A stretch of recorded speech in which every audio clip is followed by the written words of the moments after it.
Buenos días. Estamos en una sesión más del seminario Alejandro Arteaga del GIAS y este año hemos optado por conversar, por reflexionar en torno al tema de la memoria. Y desde ahí hemos estado buscando distintas aristas que nos interesa tener en panorama sobre la producción y articulación de la memoria. El día de hoy estamos centradas en el tema del cuerpo, los cuerpos sin vida, los procesos de exhumación y cómo estos se articulan a los procesos de memoria.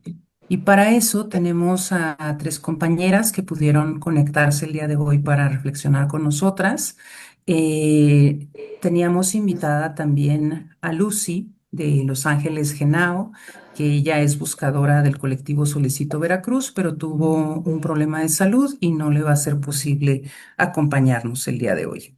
Entonces, pues para iniciar nuestra reflexión, nos acompaña Cassandra Manjarres Villalobos. Ella es maestra en estudios de género y doctora en cultura de paz, derechos humanos y perspectiva de género por la Universidad Autónoma de Nayarit. Cursó el diplomado de estudios de género en la Universidad de Guanajuato, honoris causa por el Colegio Nacional de Abogados. Tiene una especialización en cinematografía por el AMSI del CUEC de la UNAM y el Columbia College de Hollywood. Es integrante desde el 2020 de Mujeres Transformando a México por la Fundación Cuadros y Rostros en conjunto con la Cámara de Diputados y ha sido nombrada Mujer del Año en 2022 en el Senado de la República Mexicana. Es también embajadora de paz, siendo la primera mujer trans nombrada por Relaciones Exteriores en la ONU en 2024. Y actualmente es la Coordinadora Nacional de Investigación en Transfeminicidio para la Casa de las Muñecas, Tiresias AC, con Kenia Cuevas. Es integrante también del Observatorio de Crímenes de Odio a nivel nacional, titular de la Comisión Trans en la Coalición Mexicana y coordinadora del primer centro comunitario LGBT+, de la Casa Muñeca Teresias. Bienvenida, Cassandra, y para nosotras es un gusto contar con tus reflexiones en torno a la relación de los cuerpos con la memoria y procesos de exhumación. Adelante. Muchas gracias, muy buenos días. Qué gusto estar aquí con ustedes, participando, tratando de poner un granito de arena en todo este mundo de información que nos preocupa y que nos atañe, y de esa forma vinculando con todos esos esfuerzos internacionales que hemos tratado de vincular y de concatenar con respecto a estos temas.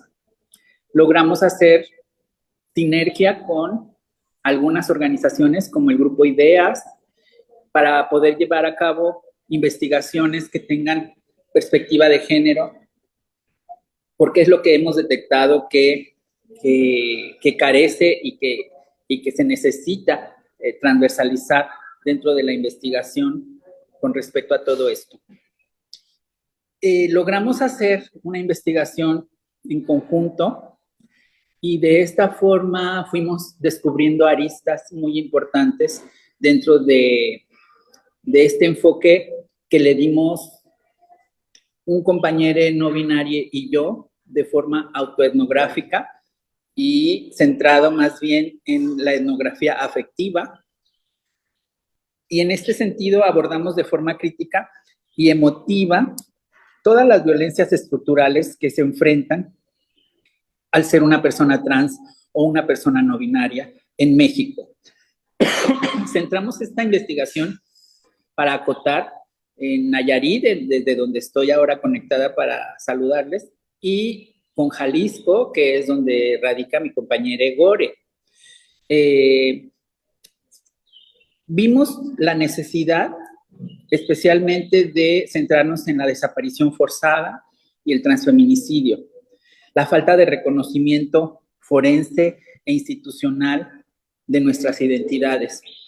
Y entonces en este andamiaje fuimos surcando mares en donde fuimos descubriendo que hay ejes muy importantes que tenemos que remarcar y que les quiero compartir esta mañana. La violencia estructural y la desaparición de personas trans y no binarias que se denuncian una alta tasa de desapariciones de crímenes de odio especialmente en nuestros dos estados, que fueron en los que nos centramos. La falta de reconocimiento legal de la identidad de las víctimas, que obstaculiza la identificación y con ello el acceso a la justicia. Algo muy importante que determinamos es el rol de la familia social, la familia elegida, porque llega un momento en el que, pues, en cuestiones como la que ocurrió con Paola Buenrostro y con Kenia Cuevas, que dieron pie al inicio de toda esta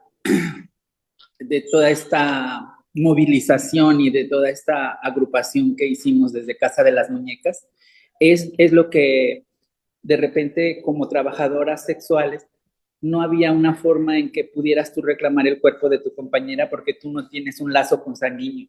Entonces, determinar el hecho de que tú también puedes ser quien vivió y quien supo lo que quería esa persona, puedes tú reclamar ese cuerpo para que no se vaya a la fosa común. Se reivindica en esta investigación la importancia de las redes afectivas no consanguíneas y como sujetos legítimos para exigir justicia y reclamar sus cuerpos. Las instituciones suelen excluirnos, perpetuando así la violencia simbólica, incluso en la muerte. Hay una crisis forense y una negligencia institucional. Los CEMEFOS están saturados y carecen de protocolos con perspectiva de género.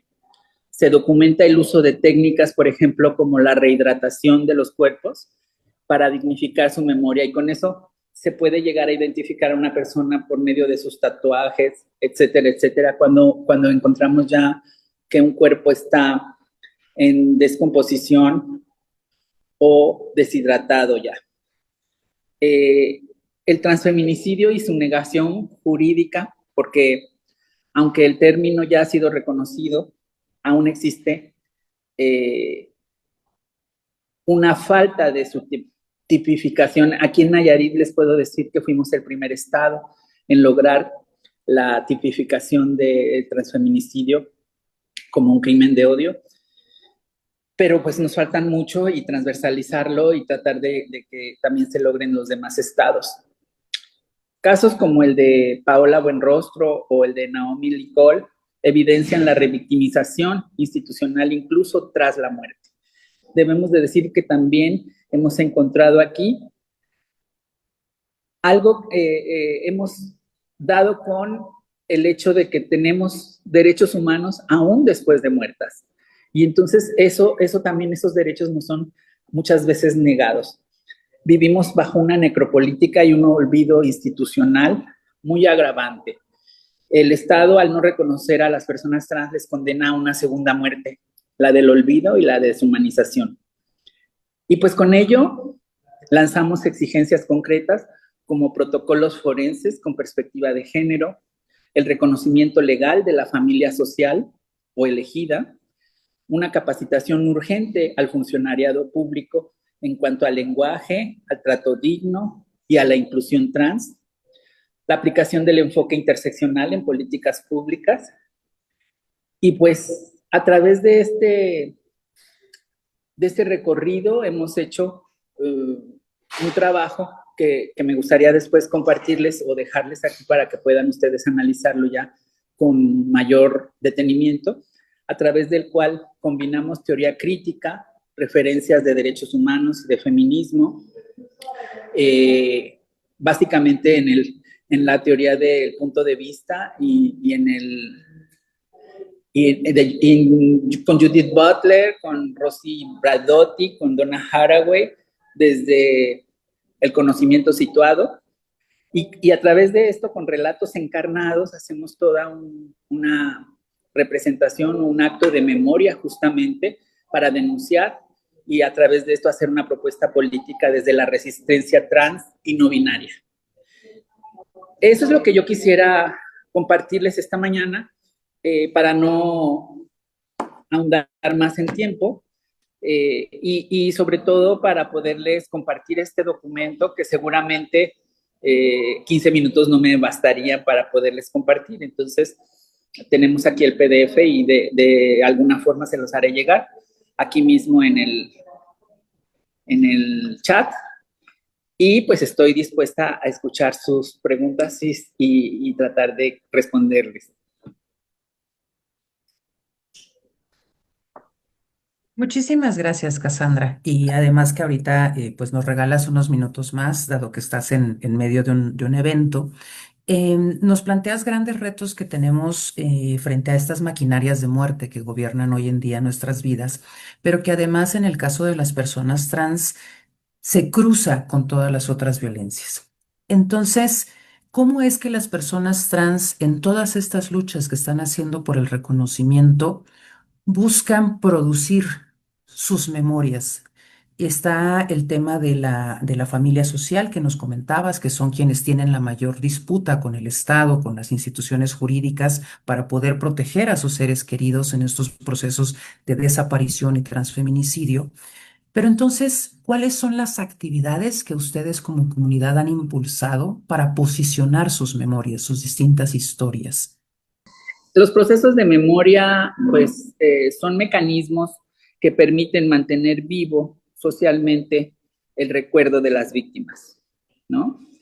Eh, Crear espacios de memoria para visibilizar sus historias, la violencia vivida o la diversidad de género. Yo pienso que una resistencia y una característica principal de esta memoria que es la búsqueda y la exhumación como primer paso para brindar justicia a las víctimas y a sus familiares, ya sea familia consanguínea o familia social. Eh, y bueno, pues los procedimientos actuales de búsqueda y exhumación vemos que no tienen perspectiva de género, y eso es lo preocupante, ¿no? Esos son unos retos para poder inscribir en la memoria los relatos cotidianos de esas historias, de esas vidas, y la representación histórica oficial, porque pues no es ningún secreto ni ningún hilo negro el que descubramos al saber que somos un grupo que ha sido históricamente vulnerado, las mujeres trans, y bueno, pues a su vez también la diversidad en general, ¿no? Porque somos siempre vistos como un grupo prioritario, anteriormente llamado minoritario, y no somos una minoría, ¿no? Ni las mujeres, ni tampoco la diversidad. Entonces, en particular, las personas trans y no binarias enfrentamos múltiples obstáculos para inscribir esas memorias en los relatos oficiales. El principal reto es un borrado institucional, aún en la muerte, les decía yo. No se nos nombra con nuestro nombre de mujer, ¿no? Se nos nombra con el nombre muerto, con el nombre legalmente asignado al nacer, se nos registra con un género el cual ya no vivimos, y muchas veces esas historias se reducen a estereotipos que simplemente se ignoran y pasan por alto, y entonces eso es una revictimización que se hace. El sistema forense opera desde una lógica cisnormativa y binaria, y eso impide reconocer nuestras trayectorias vitales y afectivas, ¿no? Con quién te relacionabas sentimentalmente, cuáles eran tus gustos, tus aficiones. Entonces así nuestras memorias quedan atrapadas en un limbo burocrático y simbólico, y esa ausencia de protocolos con perspectiva de género impide también el reconocimiento de nuestras familias sociales como legítimas portadoras de una memoria y de una justicia, ¿no? En consecuencia, esas memorias LGBT quedan excluidas del relato hegemónico y de los archivos institucionales, lo que reproduce de alguna forma una necropolítica del olvido. Muchísimas gracias por este panorama, Cassandra. Y como última pregunta, para dejarte en libertad con el evento en el que estás, ¿podrías darle alguna recomendación a otras personas de la comunidad para que puedan agilizar procesos de búsqueda, reivindicar la memoria de personas de la comunidad a quienes estén buscando, exigir el respeto a sus derechos y a su dignidad en los procesos de búsqueda y en la participación que pueden tener dentro de las actividades de búsqueda, de las dinámicas, las diligencias? ¿Tendrías un conjunto de recomendaciones que hacerle a otras compañeras, compañeros, compañeres de la comunidad? Bueno, tanto como que haya una fórmula en sí, sería muy arriesgado de mi parte dar un ABC de lo que deba de hacer una persona. Los casos, cada uno son muy distintos.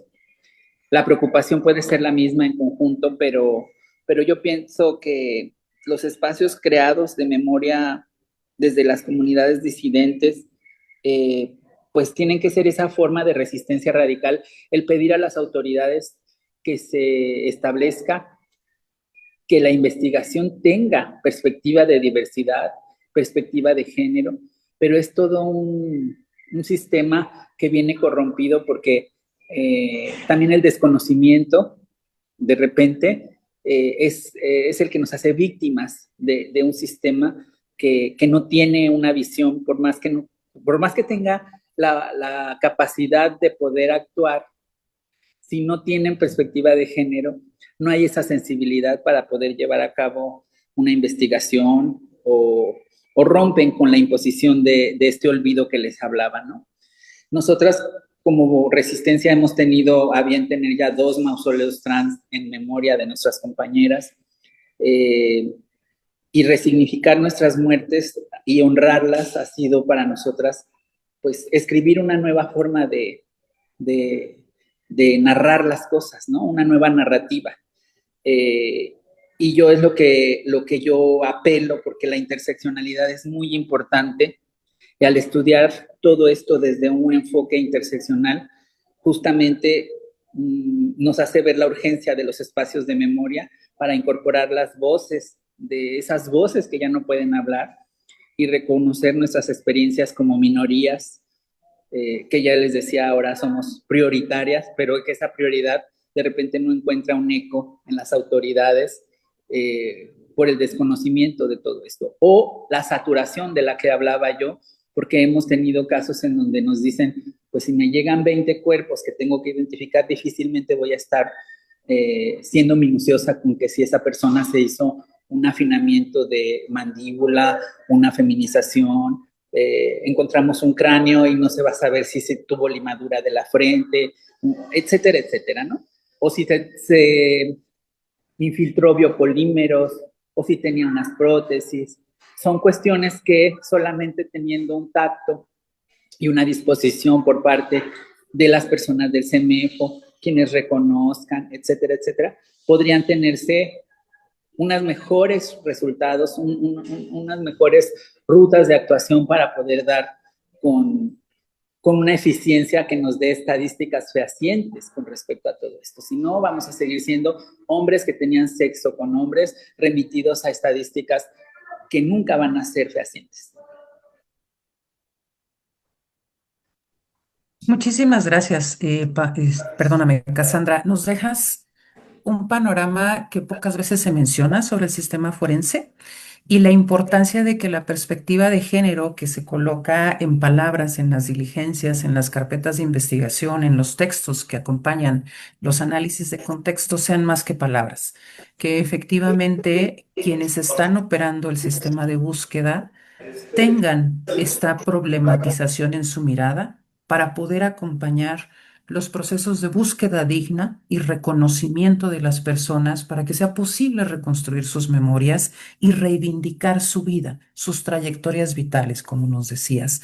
Agradecemos muchísimo el tiempo que nos destinas hoy en medio de las actividades que tienen activas y pues esperamos que en otros momentos del camino de GIAS podamos compartir contigo. Muchísimas gracias, Cassandra. Muchísimas gracias por este espacio y quedo a su disposición a través de la maestra Isa y con todos ustedes. Muchas gracias.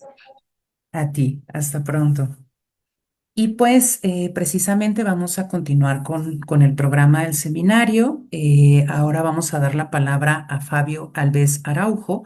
Él es doctor en sociología y máster en sociología con especialización en antropología por la Universidad Federal de Río de Janeiro. Es licenciado en ciencias sociales por la Universidad Federal del Espíritu Santo, profesor e investigador de la Fundación Osvaldo Cruz y del programa de posgrado de estudios criminológicos de la Universidad Estatal de Maraño.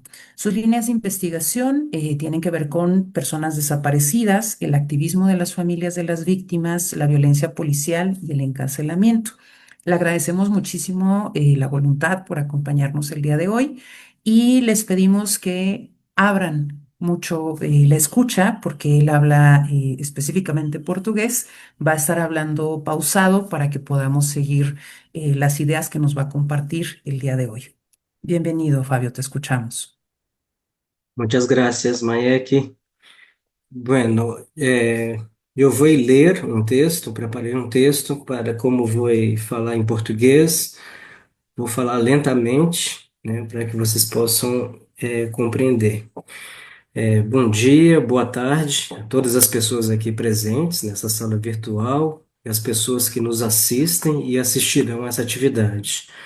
Peço desculpas por falar em português, vou tentar falar lentamente para facilitar a compreensão.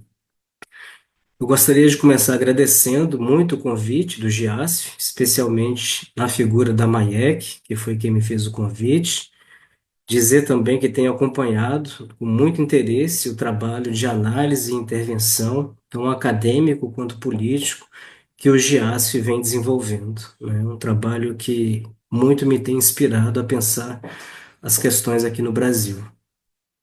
Minha fala vai tratar um pouco de reconstituir um panorama, né, do debate sobre o desaparecimento no chamado período democrático no Brasil, né? A problematização pública do desaparecimento de pessoas no Brasil foi marcado pela transição política que pôs fim à ditadura e transformou o desaparecimento numa modalidade de violência de Estado que ficou conhecida por aqui como desaparecimento político. Mas poderíamos nos perguntar: e os desaparecimentos de hoje da democracia? Os desaparecimentos ocorridos em regimes democráticos não seriam políticos? O que conecta e o que desconecta desaparecimento e política, desaparecimento e poder? O que confere um estatuto político a um desaparecimento e a outro não? Que efeitos políticos as formas de nomear produzem nos embates pela inscrição da memória e na disputa pela verdade nos casos de desaparecimento?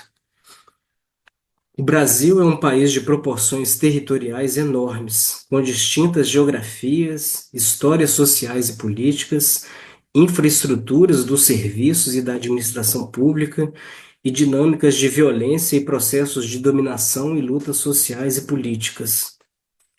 Com isso, quero dizer que reconstituir os contextos e as dinâmicas dos desaparecimentos é fundamental, e no Brasil precisamos avançar muito ainda nesse sentido. Inclusive nesse sentido, né, que a colega Cassandra acabou de falar aqui, de recuperar uma perspectiva interseccional, né, inclusive a partir de abordagens de gênero e de raça para entender o fenômeno. Avançar com a produção de conhecimento científico e a troca de saberes com os familiares e suas formas de organização nesse campo são desafios muito atuais no Brasil. Promover a documentação e a sistematização dos casos e das experiências de busca é um desafio importante para a produção de conhecimento, para a produção de memória e para a transformação dessa realidade.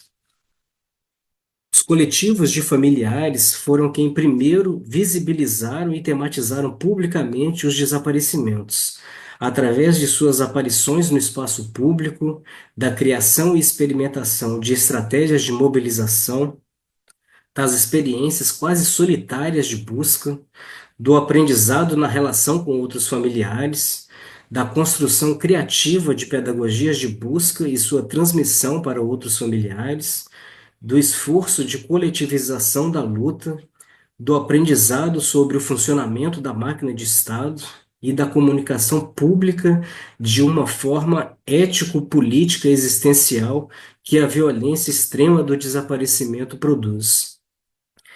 Desaparecimento de pessoa e pessoa desaparecida são expressões cuja eficácia política reside na pluralidade semântica para nomear e classificar uma diversidade de circunstâncias e situações. A complexidade do tema envolve a busca e investigação das pessoas desaparecidas, a identificação de pessoas encontradas, atividades periciais sob diversos aspectos, registro civil, criminal e de óbito, aspectos de assistência social, acolhimento e cuidado das famílias, capacitação especializada de diversos profissionais que lidam com a temática.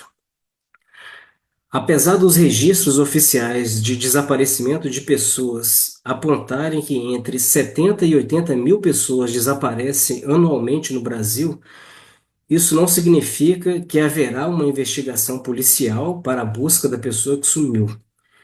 Embora um registro de ocorrência policial não signifique que haverá uma investigação policial, sem ele é improvável que haja a abertura de uma investigação. Ademais, na maior parte das vezes, as investigações ficam a cargo dos próprios familiares, na medida em que a cultura policial não considera o desaparecimento uma ocorrência prioritária.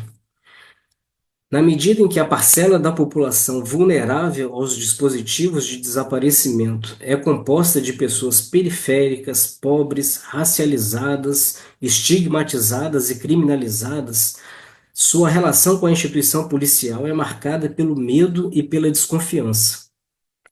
É recorrente entre os familiares de desaparecidos a queixa de que são rotulados e tratados como familiares de bandidos, envolvidos ou cúmplices com o crime, e logo não teriam direitos. O esforço de diversas instituições do sistema de justiça criminal para construir uma reputação das vítimas associadas ao crime é parte do processo de criminalização e de expropriação da dignidade e dos direitos dos desaparecidos e daqueles que lutam em seu nome em sua busca.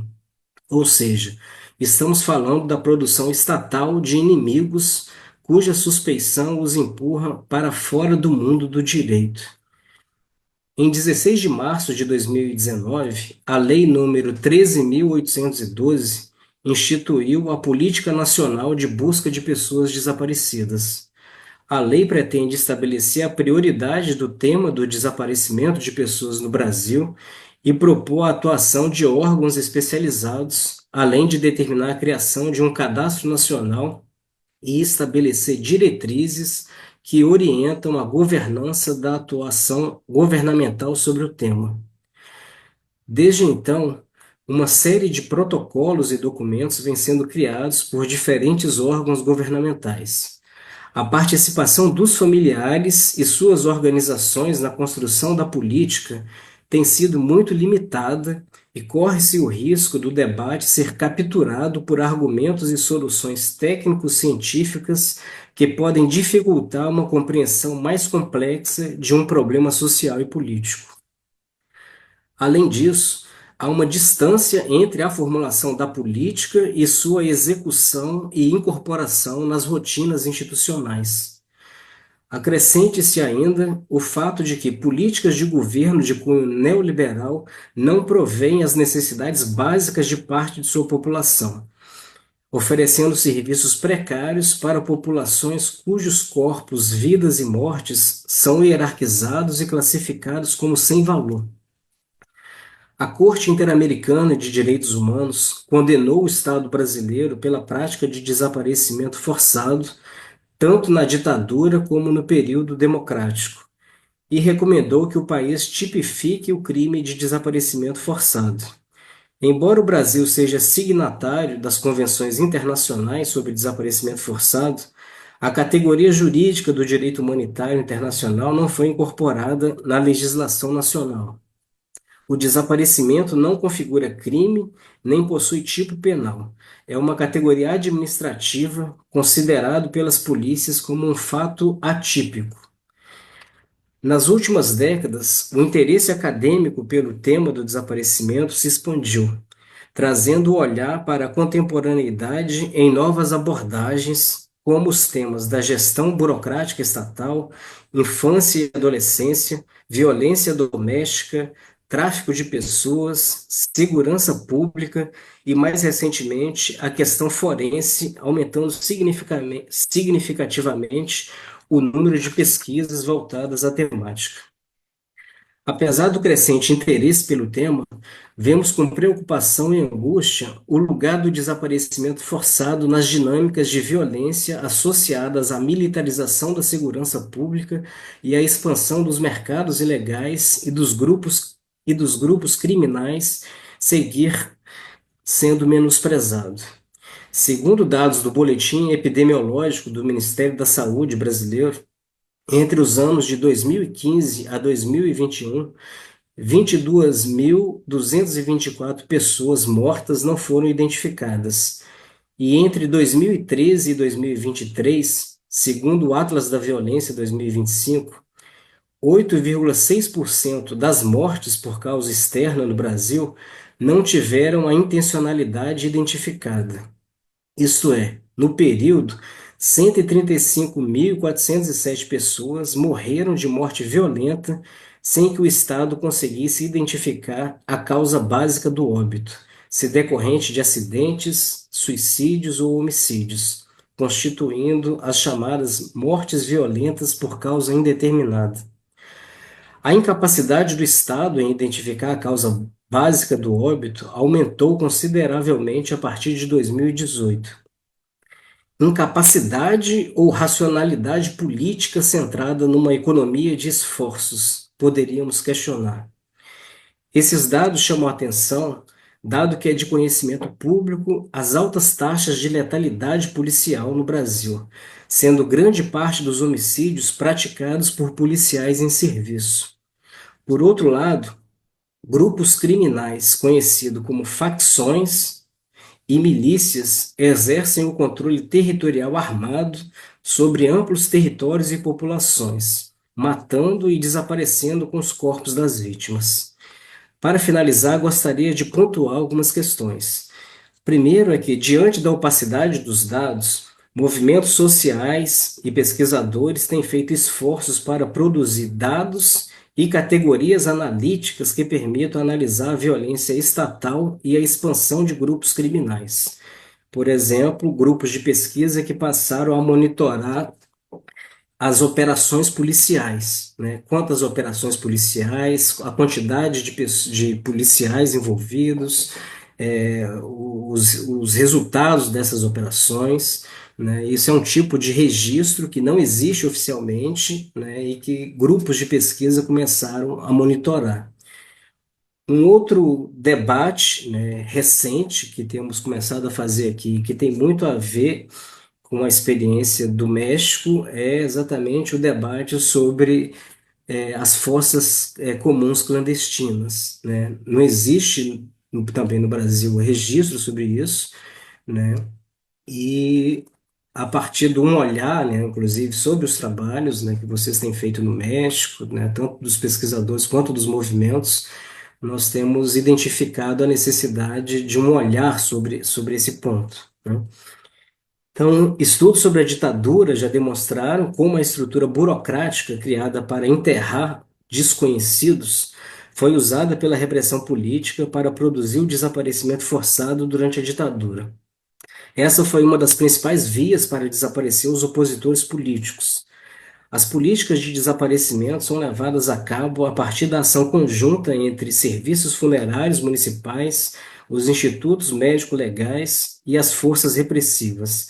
Essa dinâmica continua produzindo desaparecimentos hoje, em tempos de democracia. Para além dessa forma burocrático-administrativa de produzir desaparecimentos, por dentro da estrutura funerária e legal do Estado, gostaria de chamar a atenção para os enterros clandestinos praticados fora dos espaços formais do Estado. Nesse ponto, especialmente, a experiência, né, mexicana, como eu já disse, tem sido inspiradora para a nossa reflexão, ao mostrar a importância das fossas comuns clandestinas e suas relações com os desaparecimentos forçados. Uma fossa clandestina indica um cenário irregular, implica o homicídio de vários sujeitos, a prática de um crime e a intencionalidade de ocultamento. São pessoas e corpos não identificados, sem nome, sem lápide, sem despedida. Trata-se de pessoas que estão sendo buscadas por suas famílias. No Brasil, nós não dispomos de registros e mapas dessas fossas e cemitérios clandestinos, que permitam estabelecer a correlação geográfica e geopolítica da guerra extrativista que afeta populações e territórios, né? Sobretudo as populações residentes em favelas e periferias. Embora muitas dessas desaparições forçadas e dessas fossas comuns clandestinas sejam noticiadas pelos veículos de comunicação, isso não vira um problema público capaz de mobilizar a sociedade mais ampla. E nem mesmo as próprias famílias têm acesso às investigações. Esse campo é marcado pelo não acesso ao acompanhamento de processos de busca e identificação. Geralmente, os processos investigativos de busca e os esforços de identificação se tornam extremamente reservados às instituições e equipes forenses. Daí a dificuldade, né, de documentar e de produzir memória, inclusive, sobre esses acontecimentos. Não há um processo de sistematização de informação e documentação que contribua para a compreensão dessas violências. O sistema de justiça criminal, atravessado pelo racismo, tem operado no sentido de punir certos segmentos populacionais considerados como inimigos. Nesse sentido, não está preocupado em abonar a produção da verdade social sobre tais dinâmicas de violência. Muito pelo contrário, tem operado no sentido de silenciar tais grupos. Nesse contexto, os familiares têm buscado se organizar coletivamente para ocupar espaços públicos e políticos de enfrentamento com o Estado, que tem por estratégia o apagamento da memória das pessoas assassinadas e desaparecidas e o silenciamento dos familiares. A luta das mães e demais familiares tem sido para provar a inocência de seus filhos, para reivindicar o direito de buscar e enterrar seus mortos e estabelecer a verdade sobre os desaparecimentos. Mais do que isso, a luta dos familiares é uma luta contra um projeto político capitalista que lança mão de poderes legais e ilegais para extrair lucro e, para isso, engole territórios, corpos e vidas. Os familiares de desaparecidos têm lutado bravamente para produzir memória e encontrar formas de visibilizar o terror, afirmando-se como sujeito político em meio a tanta devastação. Bem, é isso. Obrigado. Muchísimas gracias, Fabio. Colocas puntos que tenemos en común con México y en realidad creo que esa es la riqueza de que podamos dialogar con compañeros académicos, activistas, buscadoras de otras partes de América, porque nos hacen creer que la desaparición o es un problema aislado o es algo que no ocurre de manera sistemática, como muchas personas que nos están siguiendo ahorita en Facebook o que están participando dentro del espacio de Zoom, saben, la actual administración gubernamental en México insiste en negar que en México hay desapariciones forzadas, que es una política de Estado, que no es algo sistemático. Y tenemos también puntos en común con lo que nos compartes de Brasil sobre la militarización de la seguridad pública. El día de ayer precisamente hicieron de conocimiento público una decisión de vincular a un cuerpo que supuestamente era civil, que se llama Guardia Nacional en México, con los militares ya de manera explícita. Y esto intentan que pues lo veamos como una dinámica más de protección a la población, cuando en realidad pues lo que sucede es que se extienden las dinámicas de guerra. En este sentido, me parece de mucha importancia algo que nos compartes respecto a la secrecía de los procesos forenses y cómo no se le explica a las familias las verdades que implican o que conllevan los cuerpos que son exhumados y que esto está vinculado con la producción de la verdad. Entonces, quisiera preguntarte en este proceso, ¿cuál es la importancia que ustedes en Brasil han visto en esta negación de lo político de las desapariciones? Nos decías que durante la dictadura las desapariciones eran desapariciones políticas y son esas las que son reconocidas y que actualmente estas personas criminalizadas, racializadas, particularmente empobrecidas, aunque son desaparecidas, aunque son asesinadas de manera violenta, no son reconocidas como tal por el Estado. ¿Cómo es que las familias hacen este trabajo que nos dices de reivindicación de la dignidad de sus seres queridos? Nos planteas que tienen que hacer un esfuerzo por posicionar la historia de vida frente a todas estas estructuras que criminalizan e invisibilizan y las producen como vidas que no importan. Entonces, pues un poco que nos puedas ampliar este panorama que les permite en Brasil distinguir entre desapariciones políticas, desapariciones forzadas e invisibilizar a todas las otras víctimas que están ocurriendo ahorita, a todos esos procesos de desaparición que están ocurriendo ahorita, pero que no son nombrados como desaparición o como víctimas del Estado. Achei ótimo o seu comentário, Maek, porque eu acho que isso no caso brasileiro, eu acho que isso é muito central, né, do debate em torno dos desaparecimentos. Porque o debate sobre desaparecimentos no Brasil, ele leva a gente para um grande portal, sabe? Que pode levar para várias discussões.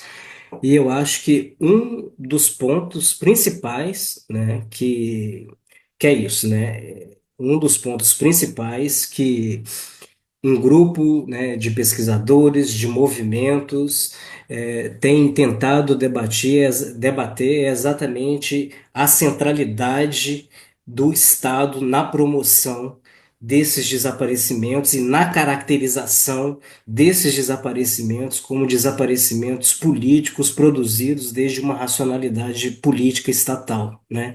Seja direta ou indiretamente através, por exemplo, da promoção que políticas de segurança pública oficiais têm feito da expansão de grupos milicianos, por exemplo, né? Que são grupos no Brasil formados, né, por agentes públicos, policiais, bombeiros, agentes do judiciário, né, e que descobriram várias formas de operar mercados, inclusive, né? Então, por um lado, eu acho que tem uma disputa em torno da categoria desaparecido e desaparecimento, que é exatamente, ela passa, eu acho, pela tentativa, de descaracterizar, sabe, essa dimensão política, né? Então,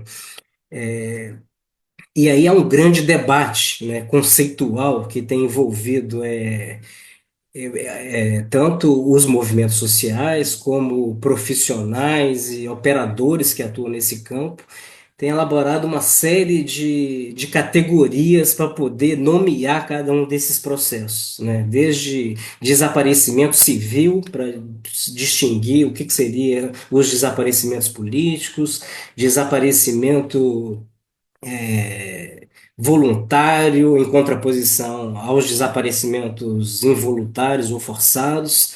Então, tem uma guerra pela nomeação, né, dessas formas de violência, dessas formas de desaparecimento, que eu acho que é um ponto central, né, de disputa, né, do significado de disputa cognitivo-política em torno do sentido desses desaparecimentos, né? E e é isso, né? É muito difícil para os movimentos.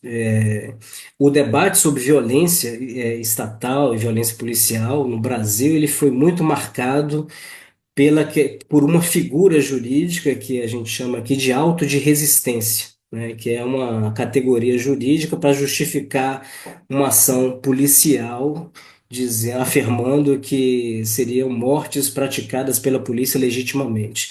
Então, isso foi muito central do ponto de vista da atuação dos próprios movimentos contra a violência de Estado. E mais recentemente, a gente tem visto, né, pelas dinâmicas espaciais, inclusive, né, que há formas de operação diferente em relação a essas formas de exercício de controle territorial e formas de matar, né? Por exemplo, através da atuação das milícias, se por um lado a polícia registra muitas operações policiais em certas regiões da cidade, em outra esse controle tem sido feito clandestinamente, informalmente, via milícias, né? E muitos casos de desaparecimento e encontro de cemitérios clandestinos têm sido feitas nessas regiões, né?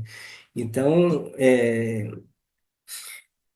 é isso, né? Há uma disputa assim pela realidade, uma disputa cognitiva, né? Para ver o que que entra, né?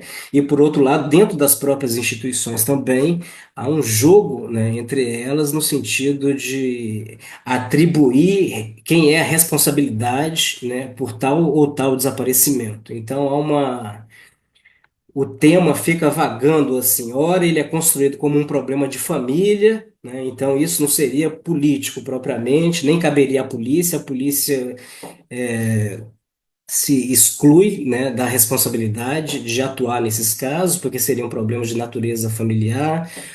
Outra hora, o problema é constituído como um problema de serviço social, né, e raramente ele é constituído como um problema de segurança pública, no sentido de ter reconhecido a participação de agentes estatais, né?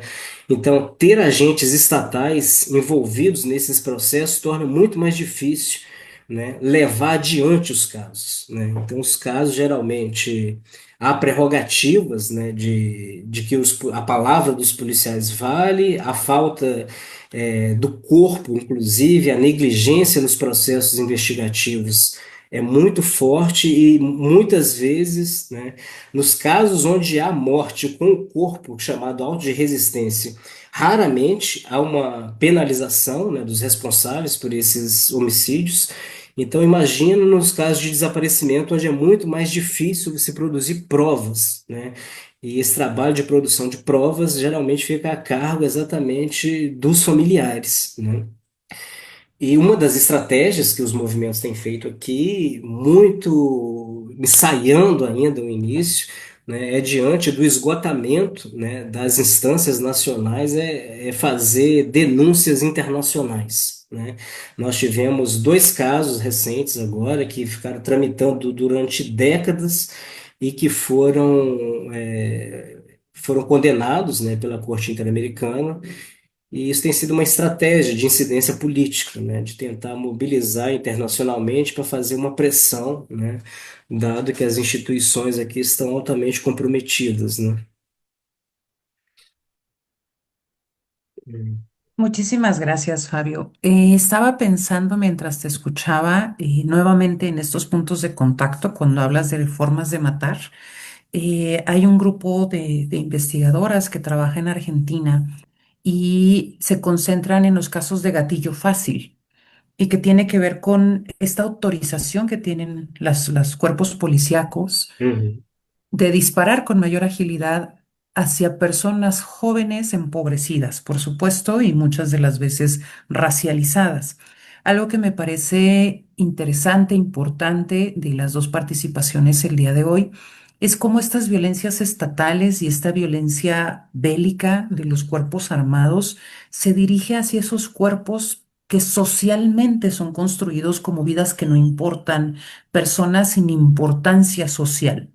¿No? Entonces, Uhum. hablabas, tanto Cassandra como tú, de estas violencias estructurales que van produciendo esas circunstancias que a final de cuentas permiten que el Estado o los grupos del crimen organizado dirijan la violencia hacia estas personas que han sido ya marginalizadas por la propia estructura. Y en Uhum. ese sentido, pues nos pregunta en el Zoom y nos pregunta otra compañera del GIAS. Te leo las preguntas para cerrar tu participación. Liliana, pues nos dice que le parece muy importante la coincidencia en estas trayectorias, en las prácticas de desaparición forzada, en la dictadura y en el momento presente de la democracia. Desde ahí, ¿qué estrategias nos puedes compartir, impulsadas por las familias, para memorializar y romper con las estructuras de desaparición? ¿Qué están haciendo las familias en Brasil? Y en ese sentido también nos pregunta Liliana, ¿cómo es que estas responsabilidades del Estado, por acción, por omisión, por aquiescencia, al permitir que estén los cuerpos policíacos, ¿no? Se van desarrollando? Si nos puedes compartir. Y la otra pregunta, para cerrar, tú me dices si es mucho y, y la mantengo. Pero justamente nos pregunta Sandra si hay dinámicas, proyectos, políticas de memoria en Brasil, cuáles han sido en estos últimos periodos de gobierno y cómo retoman el tema de las personas desaparecidas. Frente a esa política de Estado, si es que existe en Brasil, ¿cuáles son las experiencias comunitarias? Que tendría un poco de contacto con la pregunta que te hace Liliana, ¿no? ¿Qué están haciendo las familias? ¿Qué están haciendo las comunidades desde Brasil para posicionar la memoria de sus seres queridos, de su comunidad frente a esta violencia estatal? Sobre todo porque haces mucho énfasis en la disputa y creo que es algo que tenemos que tener presente. La memoria siempre es una disputa. Te escuchamos, Fabio. Bem, muito obrigado pelas questões, ótimas. Eu acho que parte da violência de Estado é produzir o apagamento das memórias, né? E diante disso, há um esforço assim muito liminar ainda de produzir respostas, de refazer, né, tecidos sociais que são desfeitos, né, pela violência, pela pobreza. E eu acho que uma das primeiras, eu acho que um trabalho político, né, que os familiares têm feito é tentar.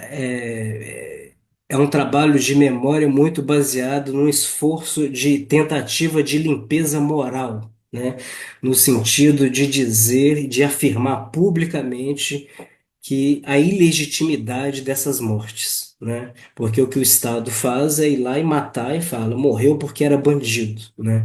E ao ser transformado em bandido, a reivindicação pública é esvaziada, né? Então há um grande apelo, né, social, isso vira uma política toda uma mobilização de uma política do medo a partir disso, e uma grande aceitação social, inclusive, das práticas violentas do Estado, né?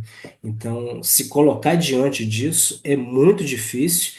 E considerando, por exemplo, eu tenho trabalhado no Rio de Janeiro. O Rio de Janeiro tem uma peculiaridade em relação a outras dinâmicas do Brasil, é que os grupos armados, eles operam a partir de um domínio territorial, né? Isso no espaço urbano. Então, isso coloca obstáculos enormes, né, para a ação coletiva dos familiares, né, porque é muito difícil você agir num território onde os algozes continuam lá dominando o território, né? Então, assim, dentro do campo, né, de ações, né, que os familiares têm feito, eu acho que uma ação importante é exatamente tentar coletivizar, né, a luta e as experiências, exatamente para não se sentirem muito sozinhas, né? Muitas dessas buscas são feitas muito solitariamente ainda, né?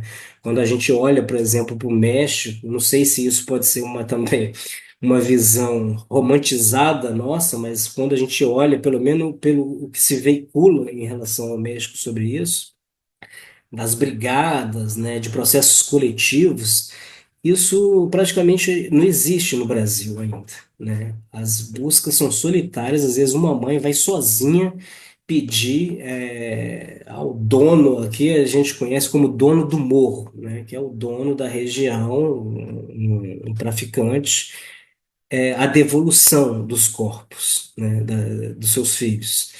Então, eu acho que tem uma dimensão, essa ainda, tem uma cena política no Brasil que é a constituição desse ator, né? Isso é fundamental no processo de construção da memória, que é a constituição de um sujeito político.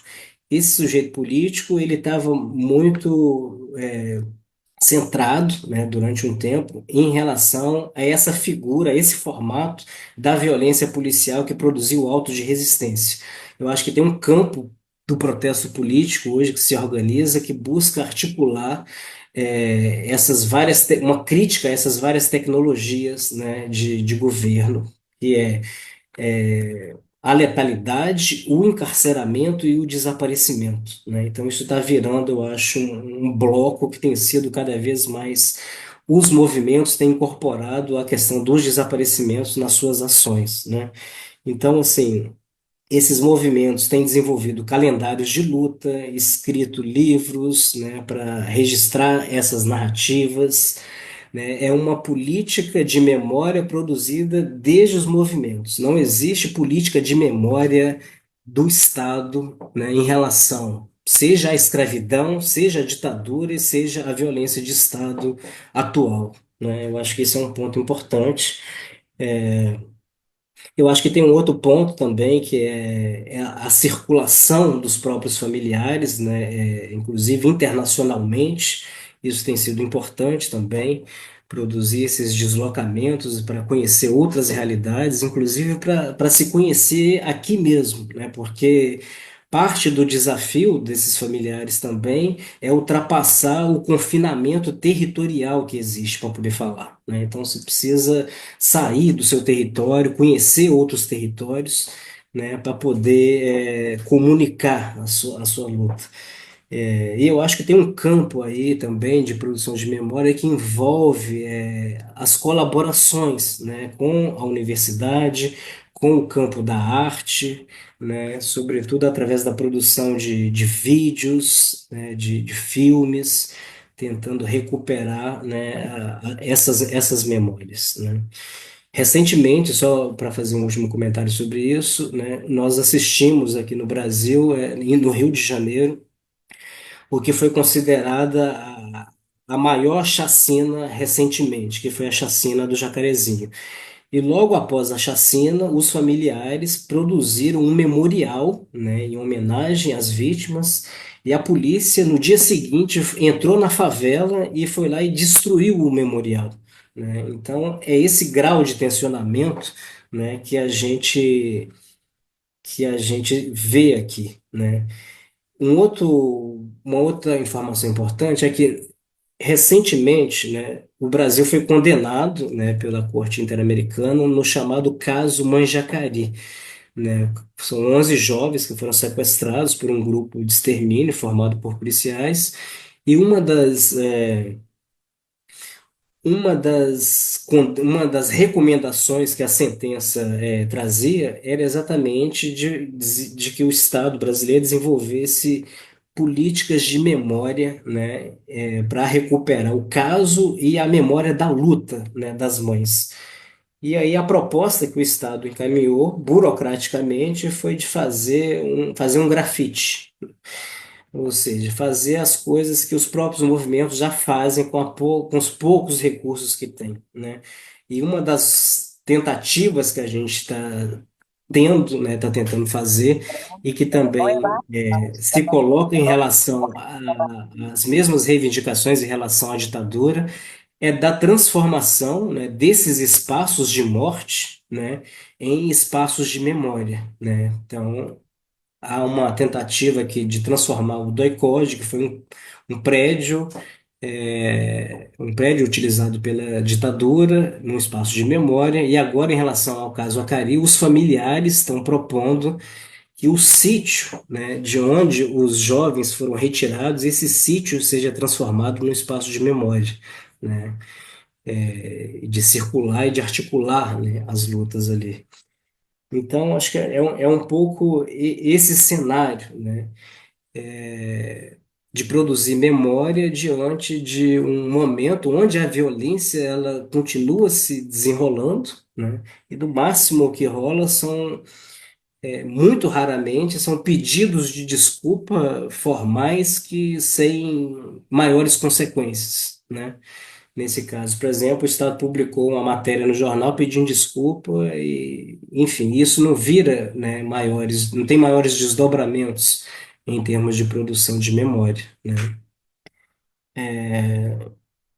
E um último comentário é sobre essa tentativa, né? Eu acho que tem um grande desafio também, que é tentar acompanhar os processos de investigação, né? Eu acho que tem tido experiências mais no campo da letalidade policial, de produção de outras experiências forenses que tentam incorporar, né, os familiares como sujeitos desse processo, tentando reconstituir os casos, tentando produzir provas, né? mas que muito dificilmente ainda têm sido usadas nos juízos, né, nos julgamentos. Bem, para não estender e não ocupar muito tempo, eu vou parar por aqui. Eu acho que a gente tem muito depois aí para continuar a conversa. Agradecer, né, as questões e a gente segue conversando. Obrigado, Mayek.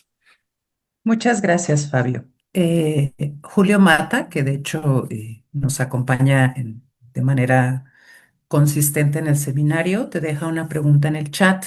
Al inicio de tu conversa nos daba cifras de la desaparición en Brasil. Entonces, pues si gustas compartirle los datos de desaparición en este momento.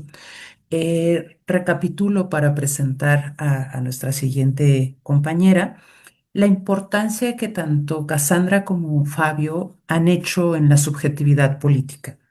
Esta violencia estructural, este marginalizar a ciertos cuerpos, ciertas poblaciones, redunda en invisibilizar su historia y retirar la dignidad colectiva de reconocimiento a ciertas poblaciones.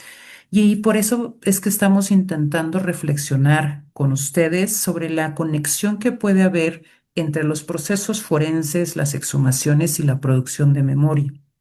Algo que nos planteaba Cassandra es cómo la falta de perspectiva de género en los forenses que realizan pues las intervenciones de análisis de los cuerpos sin vida puede redundar en negar la identidad social de una persona trans, porque hay sobresaturación, porque no tienen perspectiva de género, porque no hacen el trabajo como tiene que ser.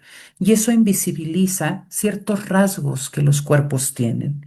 Y en estos casos que nos está compartiendo Fabio, también hay una lógica de ocultamiento de los procesos desde la misma burocracia.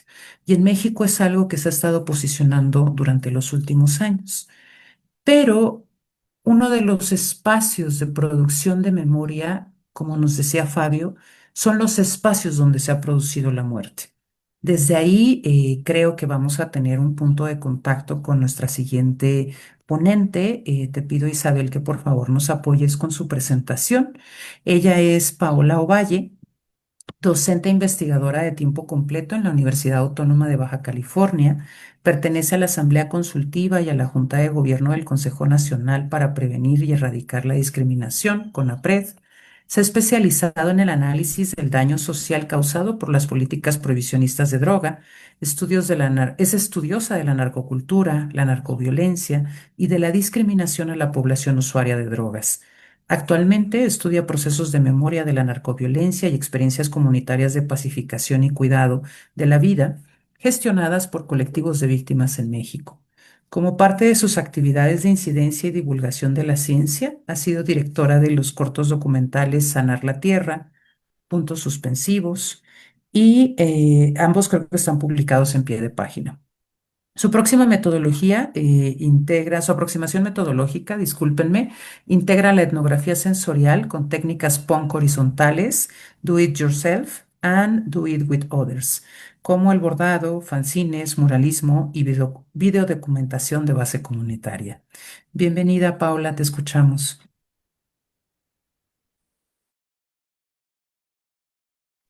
Hola, buenos días, muchas gracias por tu invitación y pues a todo el equipo del GEAS, pues como un honor para mí estar hoy aquí con ustedes. Bueno, les comento un poco mi presentación, les traigo esta presentación para compartir, es algo, digamos, como muy empírica, les quiero compartir una experiencia de exhumación, de práctica forense, cómo se cruza con estas prácticas memoriales y pues para eso traigo algunas imágenes siguientes, donde voy a contarles la experiencia en este predio que está en Tijuana, en la colonia Maclovio Rojas y que conocemos como La Gallera. Podemos pasar a la presentación. Siguiente. Bueno, yo pienso mucho con imágenes, entonces me disculpo, hay creo que 2, 3 imágenes que son muy explícitas, pero creo que son importantes para entender el punto que quiero hoy compartirles esta mañana. Siguiente. Bueno, este espacio, La Gallera, surge, como les decía, en estos terrenos periféricos de de Tijuana, las familias desde el 2007, 2006, ya habían empezado a escuchar como un rumor de estas prácticas, ¿no? De desintegración de los cuerpos y de estas prácticas del- de lo que se conocía como pozolear los cuerpos. Era como algo muy doloroso, incluso habían puesto en algunos lugares del espacio público tambos con estos cuerpos desintegrados, como estos mensajes con las famosas narcomantas. Entonces los familiares ya sabían de esta técnica, ¿no? Y existía el rumor de que habían espacios en la ciudad donde esto se hacía en serie. Sin embargo, muchas de las familias consideraban pues, que esto era como un exceso de ficción y seguían como pensando o imaginando en sus búsquedas el encuentro de osamentas, cuerpos. Ya fue en el 2009 cuando se confirmó este rumor. Fue pues un momento de choque de gran fuerza pues para las familias saber que sí existían estos espacios, que existían estos lugares, la forma, la técnica y cómo ocupaban estos espacios para hacer estas desintegraciones y estas desapariciones de los cuerpos en serie, ¿no? De una manera masiva. Siguiente. Eh, a partir de allí se empezaron a buscar este lugar, más o menos en el 2010, después de la detención de esta persona, de Santiago Mesa, les llegaron de manera anónima estas declaraciones a los familiares y fue cuando los familiares empezaron a buscar, ¿no? O sea, se empezaban a conformar, todavía no eran tan visibles esta figura de los y de las buscadoras en México, pero ya, digamos, para el de 2010 se realizaron estas búsquedas. En estas declaraciones solamente decía que el lugar donde más había estado operando esta técnica era este predio conocido como La Gallera y que estaba en Maclovio Rojas. Daba unas instrucciones, como unas reseñas, pero eran muy vagas. Entonces, bueno, allí fue como el encuentro de estas dos comunidades, ¿no? Las familias de buscadoras de personas desaparecidas con la comunidad propia de lo que era esta colonia, ¿no? Y bueno, yo como investigadora y como acompañante también pude conocer de una lucha, de una resistencia de esta colonia que después de 36 años sigue digamos, sin la titularidad de sus tierras y con el abandono del Estado, ¿no? Entonces, eh, se encontraron, no fue un encuentro fácil, pues para la gente de la colonia esto significó pues más criminalización, más abandono, el hecho de que esto ocurriera en sus espacios y pues para las familias también era como doloroso la convivencia con la colonia de Maclovio Rojas precisamente porque no solamente se veía como una víctima de que en su territorio estaba siendo usado para estas técnicas, sino también desde las familiares de las víctimas, para muchos eran también como una comunidad que podía haber tenido algún grado de complicidad o de silencio, ¿no? Ante esta situación o ante el contexto de este predio y de la técnica que se desarrollaba allí. Siguiente. Bueno, aquí era como estas imágenes que les decía.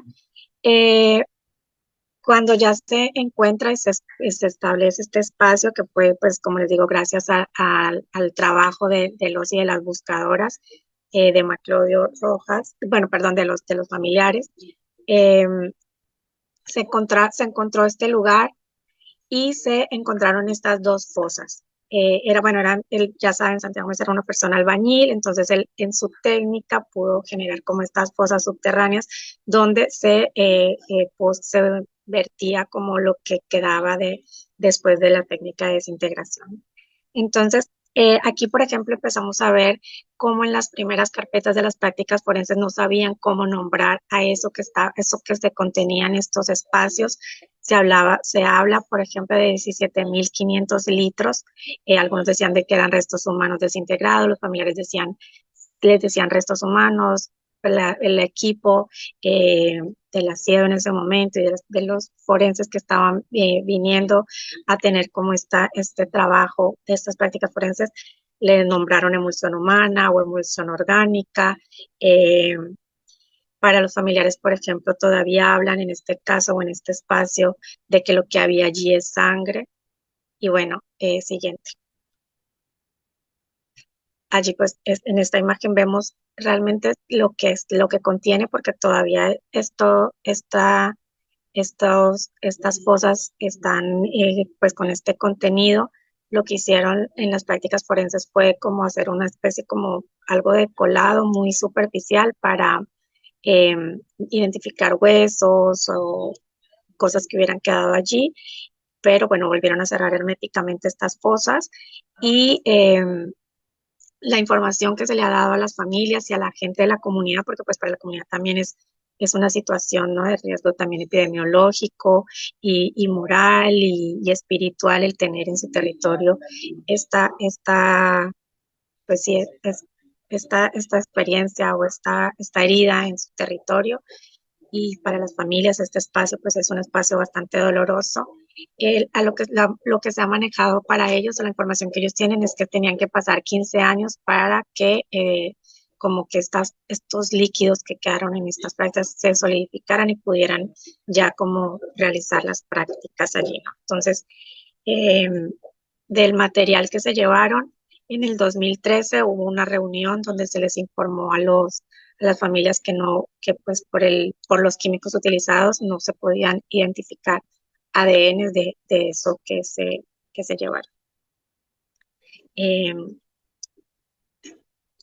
entonces, bueno, a partir de esto empiezan a realizarse estas prácticas memoriales efímeras, ¿no? Esta gran herida que estaba en el territorio eh, de Tijuana fue visto por las familias, específicamente por la Asociación Unidos por los Desaparecidos de Baja California, AC.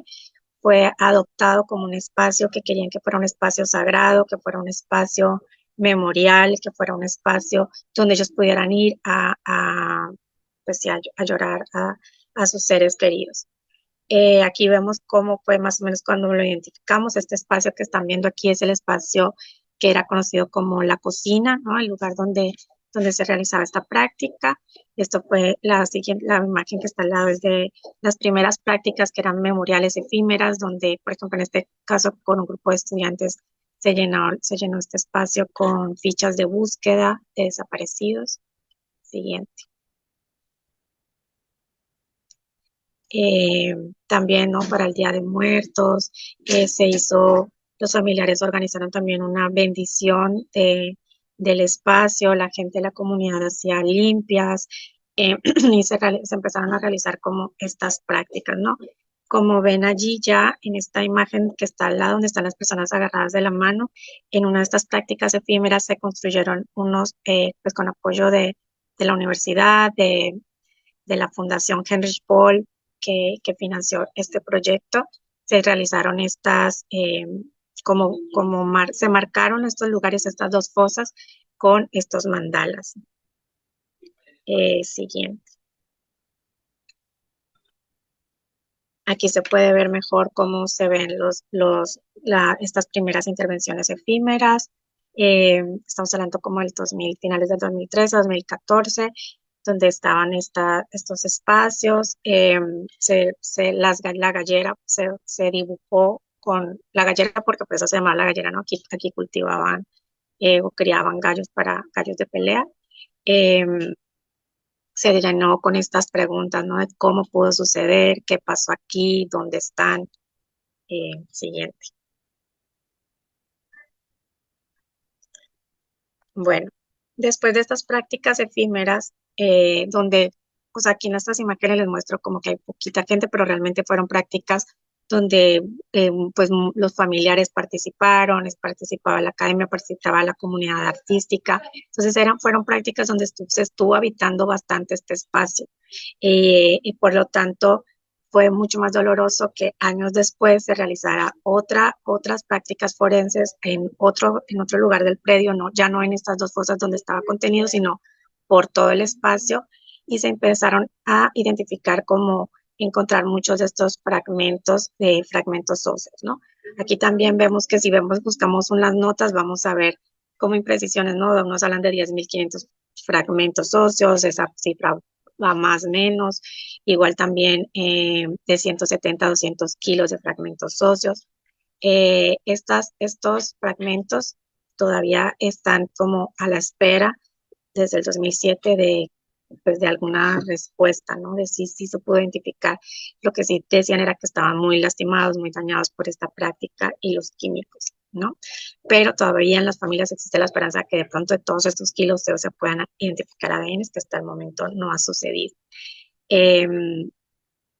Y pues bueno, fue muy impactante para las familias porque todas las veces que se habían estado allí, o sea, hablamos de que los días del desaparecido del 25 de agosto, pues Día de Muertos, o sea, fechas especiales, cumpleaños, habían estado haciendo allí estas reuniones y pues ellos decían, o sea, cómo los estuvimos pisando todo este tiempo, pues recorriendo, ¿no? Muchas siembras por la paz. Entonces, pues para ellos fue como, pues bastante impactante y doloroso esta pues usar estas preguntas de no se realizó bien, la búsqueda, el terreno no es tan grande, son como 2.000 metros cuadrados, 3.000 metros cuadrados. O sea, digo, no es tan grande comparado con otros espacios, ranchos donde se han encontrado en México, pues lugares parecidos. Siguiente. Bueno, aquí vemos, o sea, así como hubo una primera forma de estas eh, de estas prácticas de memoria que se como contraponían con las prácticas forenses, eh, o bueno, se iban como intercalando. También vemos que después de que fueron retirados como estos fragmentos óseos,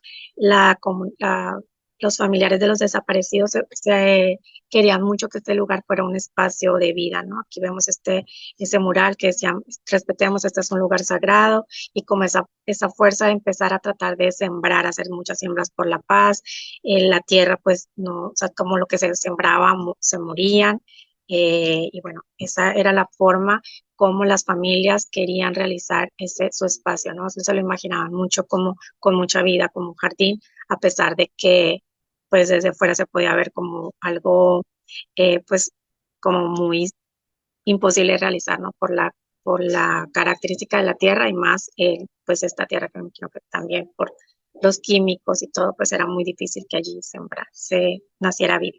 Siguiente. Pero bueno, como les decía, los familiares, especialmente estos padres, ¿no? Fernando Osegueda y Fernando Ortigosa, son muy perseverantes, y a pesar de que pues o sea, se requieren años, ¿no? Estamos hablando después del 2017, 2018, que se empezaron a realizar estas búsquedas de donaciones de plantas, y de cuidar la tierra saharaui, buscar abono, popo de gallina, o sea, como muchas cosas para sanar la tierra, como práctica memorial. Y bueno, aquí vemos cómo está ahora. Esta es como una imagen más actual de cómo está ahora, es lo que vieron hacer las primeras imágenes de lo que era la cocina, como se les denominaba. No me gusta utilizar esas expresiones, y que ahora pues es más como, lo han pensado más como una capilla donde cuando hacen sus reuniones allí se pueden eh, pues hacer como un espacio de reflexión o de oración. Siguiente. También esta es una imagen más actual. Vemos esta práctica memorial que es como, pues que yo no he visto en otras partes más que en algunos memoriales de México, ¿no? Donde dejas como un espacio abierto para los siguientes desaparecidos. Como vemos la memoria generalmente se concibe como este espacio donde se genera en un proceso de justicia transicional, o donde digamos que ya hay procesos de pacificación institucionales, y que lo que se espera es la no repetición, ¿no? En cambio, pues aquí vemos como en los memoriales también, por ejemplo, como pasa como en el memorial del campo, Marte, de los feminicidios en Juárez, ¿no? Que dejaban como un espacio allí para que siguieran poniendo los siguientes feminicidios. Entonces aquí igual vemos estos espacios. Siguiente. Y también esto es sorprendentemente cómo está ahora. Estas son imágenes actuales de cómo está estos mandales que les había contado en la fosa. Ahorita está como que se está quebrando para familiares también es como preocupante esta situación porque sabemos que ahí todavía está contenido esta materia de la que les estaba platicando. Y bueno, vemos ahorita cómo hay pasto, cómo estos árboles, pues ahí está esta lucha y esta resistencia por la vida tan simbólica, pero tan práctica que los familiares querían o soñaban hace algunos años. Siguiente. Y bueno, como les decía, yo nada más quería como contar para más bien pensar juntos y juntas eh, sobre estas preguntas, ¿no? Que nos proponían en este seminario, ¿no? O sea, si hay memoria, sí se está construyendo memoria cuando vemos que siguen surgiendo estos espacios como de destrucción, de no dejar huella, con esa intención de no dejar huella y que son recibidos en la opinión pública con asombro, como si fuera algo inédito o que nunca hubieran habido eventos así en México. Igual, por ejemplo, la pregunta sobre verdad, ¿no? De las prácticas forenses y este vínculo con las prácticas de memoria, vemos cómo primero el Estado niega la existencia de estos espacios de que no es un lugar de exterminio, se establecen como estos espacios negacionistas. Sin embargo, una vez que son identificados, los fagocitan para resolver casos, darle carpetazo a casos y decirle a muchos familiares, no, ok, tu familiar quedó en este lugar, ¿no? Y que no solamente ha pasado en el espacio del predio de la Gallera, sino que vemos esta misma práctica de utilizar institucionalmente estos lugares para cerrar los casos y para decir que no va a haber, digamos, una identificación de un ADN o sí, una justicia como lo esperarían las familias eh, a partir de estos espacios, ¿no? Y pues bueno, yo creo que este espacio de la gallera es como un caso paradigmático donde se suministra como toda una complejidad que nos permite entender cómo va sucediendo esto en otros contextos, ¿no?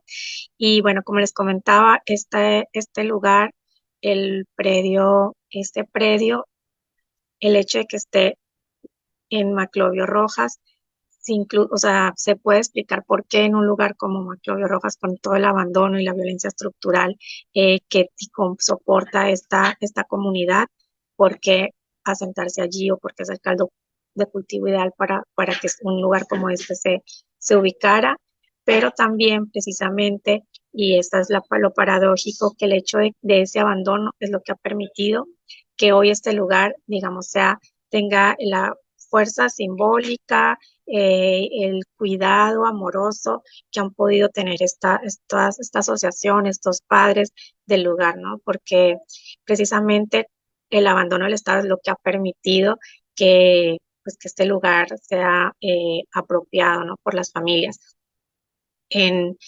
Acompaña otros contextos como el Lagos de Moreno, o sea, otros espacios similares donde no, pues como existe la titularidad de la tierra, un dueño, una disputa eh, por la extensión de dominio para poder hacer un memorial, o sea, todo eso como también el caso del Casino Royal, o sea, todos estos espacios pues impidieron, ¿no? Que los familiares pudieran acoger y resguardar estos lugares para que sean como estos espacios para exigencia de la no repetición, para visibilizar y sobre todo para lo que ellos, ¿no? Para los familiares de las víctimas y para las personas de la comunidad, este es un lugar que es una herida, que es un espacio importante, no solamente socialmente, sino espiritualmente. Entonces, pues creo que podría dejar aquí y sí, pues platicar a partir de las preguntas.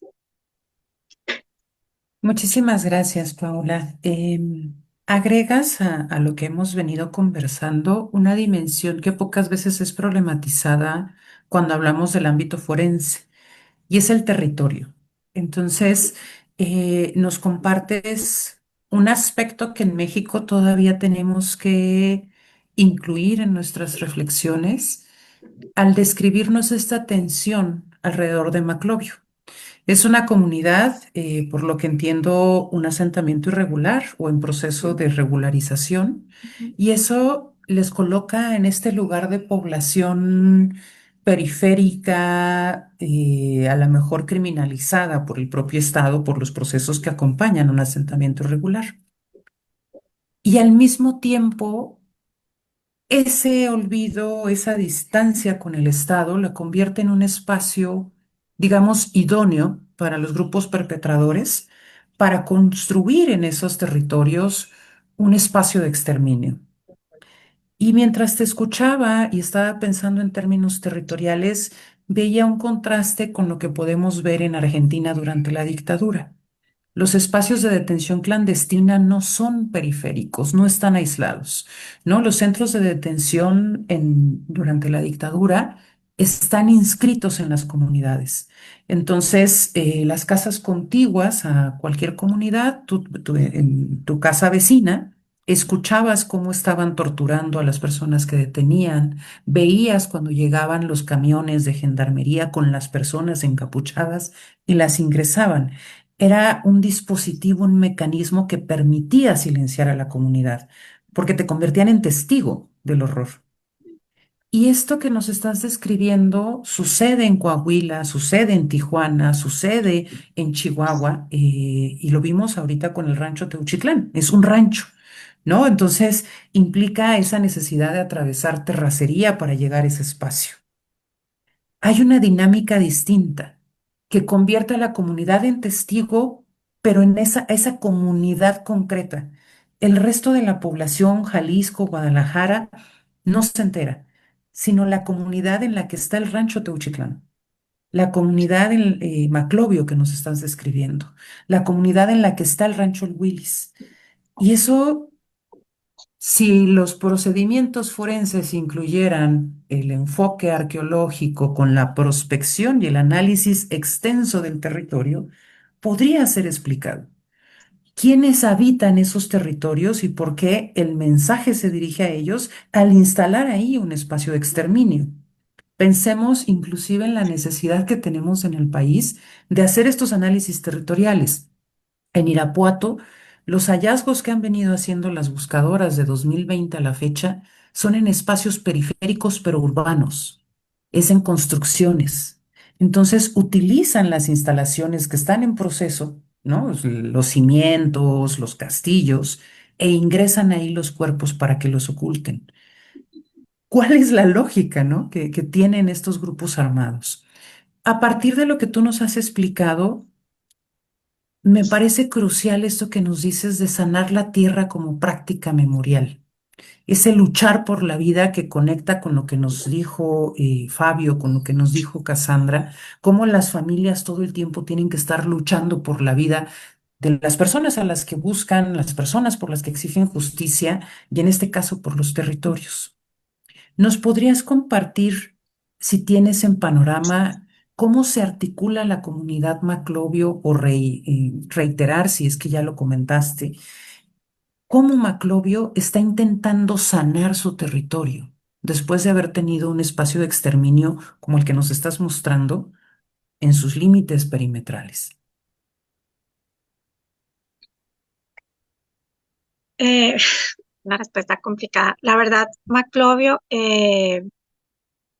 el territorio de Maclovio es un territorio, digamos, con una historia de lucha, de resistencia, es una historia de migrantes que incluso cuando llegaron a ocupar estos espacios porque les fueron dados en como en un rezago del reparto agrario, eh, ya venían, ¿no? Ya venían como con esta idea de las asambleas, de la organización política, de la organización comunitaria, de la toma de decisiones comunitaria horizontal. O sea, ya venían como con esta historia, ¿no? Es una historia donde a partir también de alianzas estratégicas pues, con grupos como el STLN, con grupos de académicos, de artistas de San Diego, transfronterizos, aprovecharon muy bien esta situación transfronteriza, eh, ya tenían una organización bastante fuerte, ¿no? O sea, es una comunidad con bastante autonomía y bastante organización, donde los liderazgos femeninos han sido muy importantes.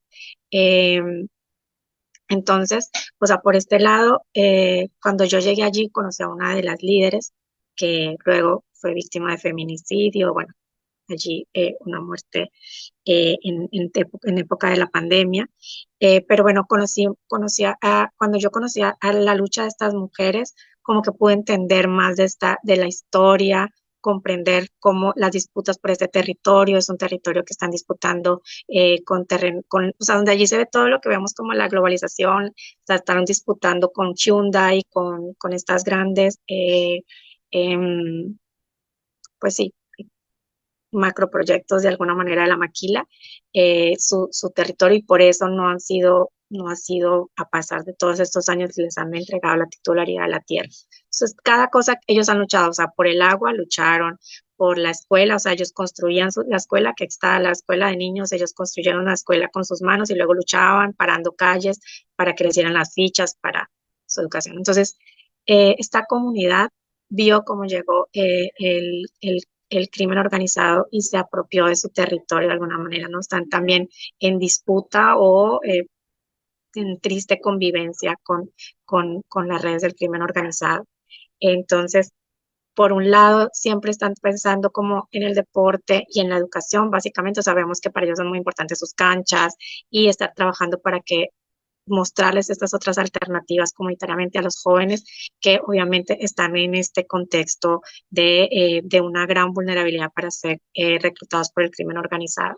Y por el otro lado, pues el abandono gubernamental o la respuesta gubernamental, incluso después de que fuera tan mediáticamente internacionalizado este caso, no ha dado. O sea, por ejemplo, desde que yo los conocí, o sea, en el 2012, 2013, siempre han estado luchando por una prepa. La construyeron y nunca se les dieron las fichas, o sea, ya se está perdiendo toda esta construcción que era bastante digna de lo que era una prepa. Entonces, o sea, digamos, por un lado está esta comunidad organizada, por ejemplo, ahorita muchos de los líderes fueron de los líderes que conocimos que eran niños, que se formaban en las marchas por sus derechos cuando los conocí y que ahora ya son los líderes comunitarios. Por un lado, ellos están luchando conscientes de, de que sus jóvenes o sus niños están en esta vulnerabilidad y pues ellos ven estos caminos, ¿no? La educación, el deporte y por el otro, desafortunadamente, Maclovio sigue siendo un lugar cooptado y pues donde está controlado por el crimen organizado, ¿no? Incluso vecino a este predio, o sea, ahorita ya hay otra gallera, o sea, muy grande, ¿no? Entonces, todas las personas que fueron detenidas y que hicieron parte de este espacio, pues ya están libres. Entonces, es un contexto bastante complejo, ¿no? Para la comunidad. Y también, pues, para la vinculación entre las dos comunidades que yo les decía, ¿no? Pues para las familias y para los pobladores, ¿no?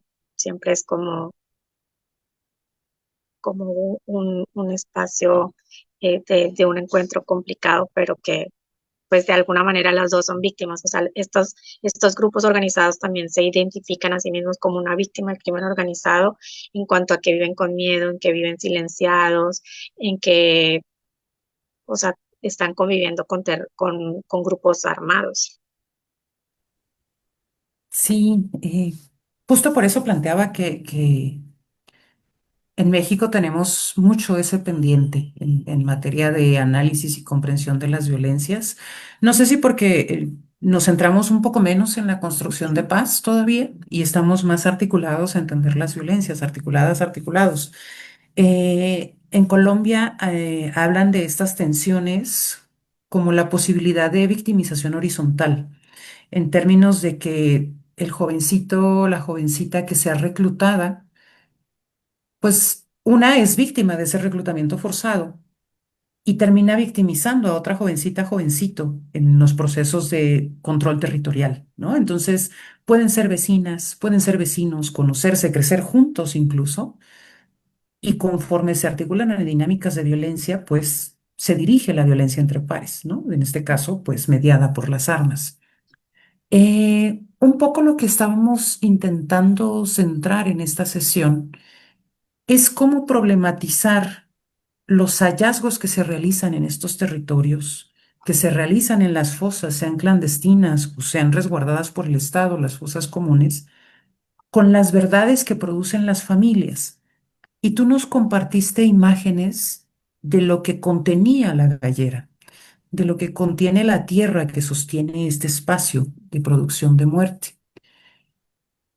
En ese sentido, me gustaría preguntarte si tú estuviste presente cuando se hicieron las diligencias de búsqueda de investigación y si pudieses rememorar con nosotras cómo las personas forenses que participaban en estas diligencias explicaban a las familias, a quienes nos acompañan en Zoom, a quienes nos acompañan en la transmisión, tal vez es la primera vez que vieron las imágenes de este espacio.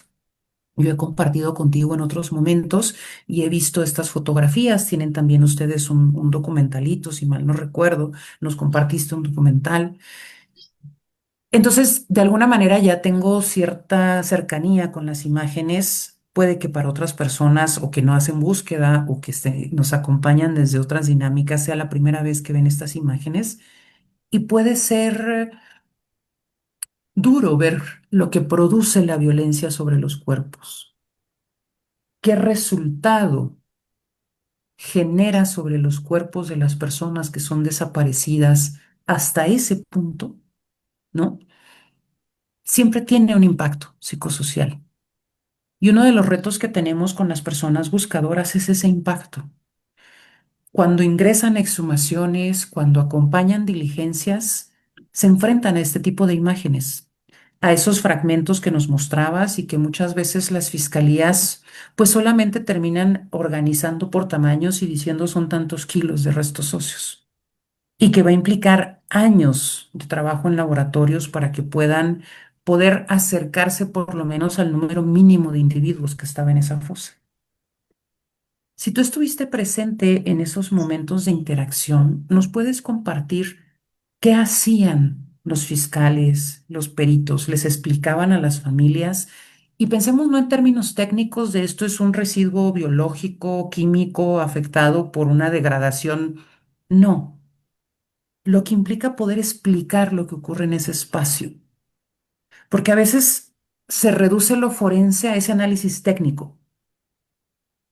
Tantos grados de calor que produce este nivel de incineración.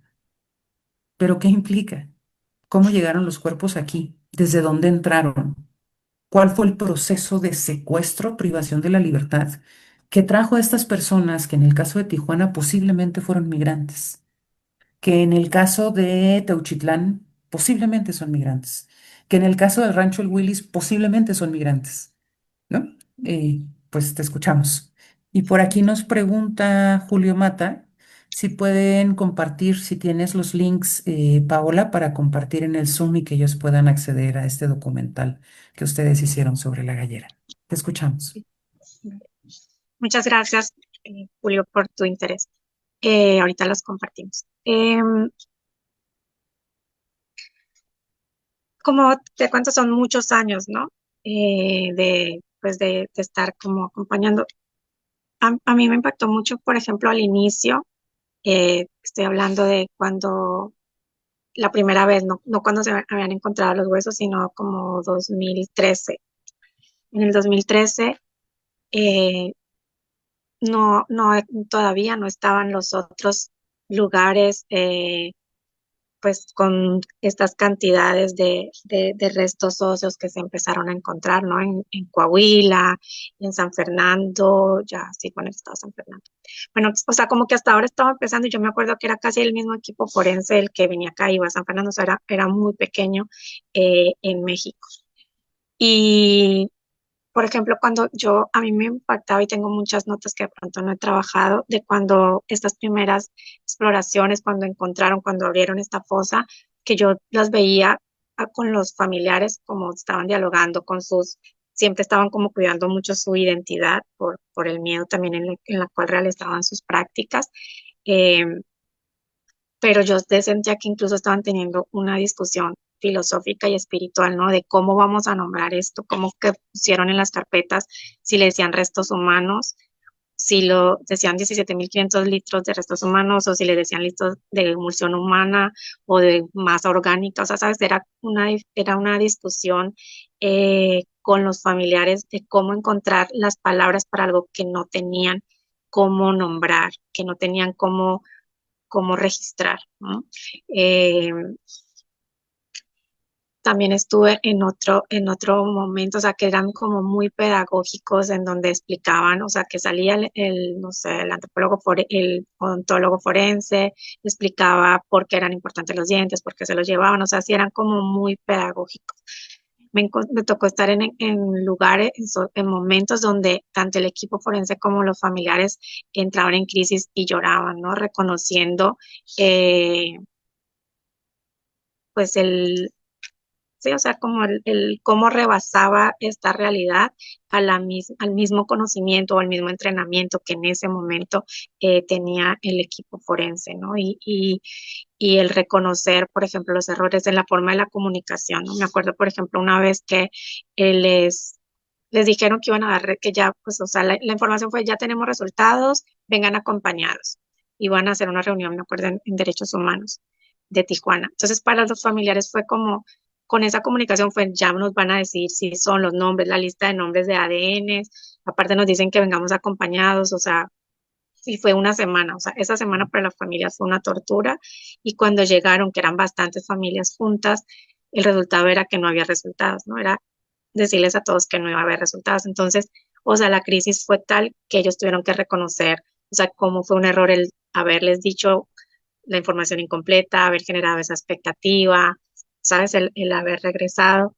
Y otra vez, o sea, como ver eso, como también el equipo forense, o sea, son humanos, van aprendiendo y van aprendiendo en el camino, también ellos, también solos y de pronto también víctimas de abandono institucional en su desempeño, con los pocos recursos con los que trabajan.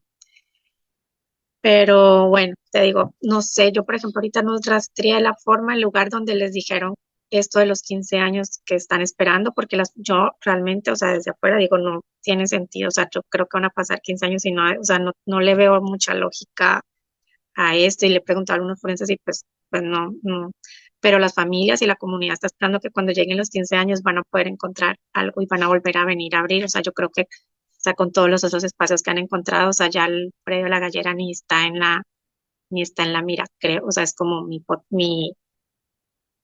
ya estoy especulando yo, ¿no? Pero no sé de dónde salió la información de esto, ¿no? O por ejemplo, para muchos familiares es seguro que lo que hay adentro es sangre, como ven un líquido rojo, que yo tampoco entiendo por qué para los familiares es que son fosas que todavía están llenas de sangre. Entonces, pues no sé si lo que te estoy diciendo que son más dudas a que yo también tengo, responden en algo tu pregunta. Gracias, Paola. Justo uno de los retos que tenemos en contextos de crueldad ampliada en los territorios, usada para controlar a las poblaciones, es cómo articular la búsqueda de justicia que tienen las familias con el trabajo de las personas técnicas que están en el ámbito forense y la producción de verdad. ¿Desde dónde nos vamos a preguntar sobre la verdad?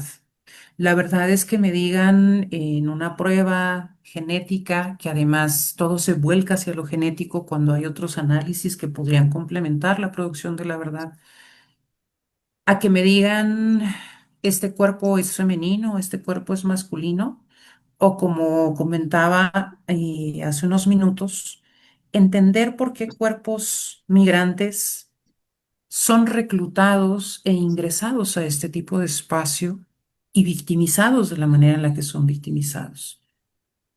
Entender por qué hay ciertas formas de eliminación en el norte de México, hay otras formas de eliminación de las víctimas en el centro y hay otras formas de control territorial en el sur.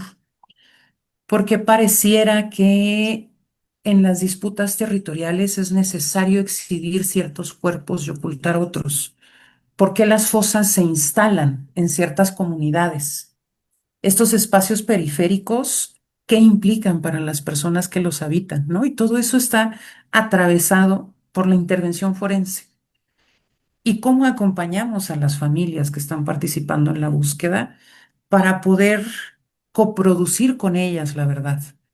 Algo que nos ha impresionado siempre y por lo cual recurrentemente articulamos el tema de la exhumación o las exhumaciones con la producción de la verdad, es estos conocimientos que las familias van produciendo en sus dinámicas de búsqueda en el diálogo con quienes están en la comunidad.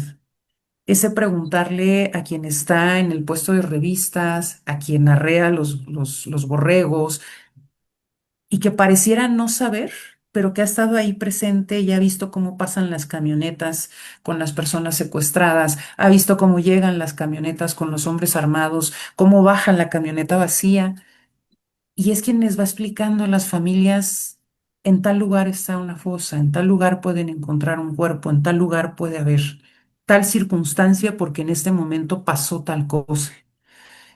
Esa producción de la verdad requiere también reconocimiento colectivo, que estas personas dejen de ser catalogadas socialmente como que no importan. Por eso es que la sesión de hoy la articulamos a dinámicas de exhumación y producción de memoria. Y dado que pues hubo complicaciones con la salud de Lucy y que Cassandra tuvo que retirarse a la actividad, quisiera invitarles a ustedes, Fabio, Paula, si quieren compartirnos algunas ideas de cierre para poder concluir nuestra sesión del día de hoy. Si tienen algo adicional que quieran dejarnos para reflexionar. Bem, eu queria agradecer, na verdade, o convite, dizer que foi muito bom, né, poder ouvi-las. Eu acho que tem várias questões que apareceram aqui. No nosso caso aqui, no caso brasileiro, a gente está no momento ainda de... A gente precisa fazer muita pesquisa ainda sobre vários desses aspectos, né?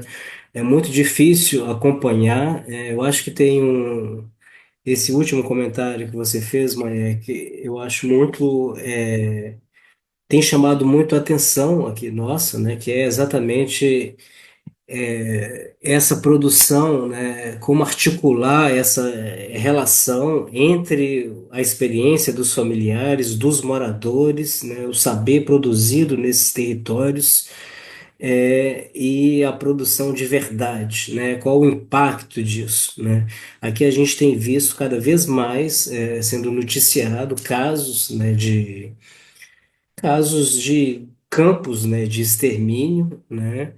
E quando eu estava assistindo a apresentação da Paola, eu fiquei absolutamente impactado, né, com esse cenário. E isso é praticamente inviável aqui no Rio de Janeiro, né, você conseguir fazer um acompanhamento desse, de pensar como que se mantém, né, um espaço desse, né, essa dinâmica, né, de por um lado, de negligência, de abandono, de presença, de que atores que estão presentes, né, nesses cenários.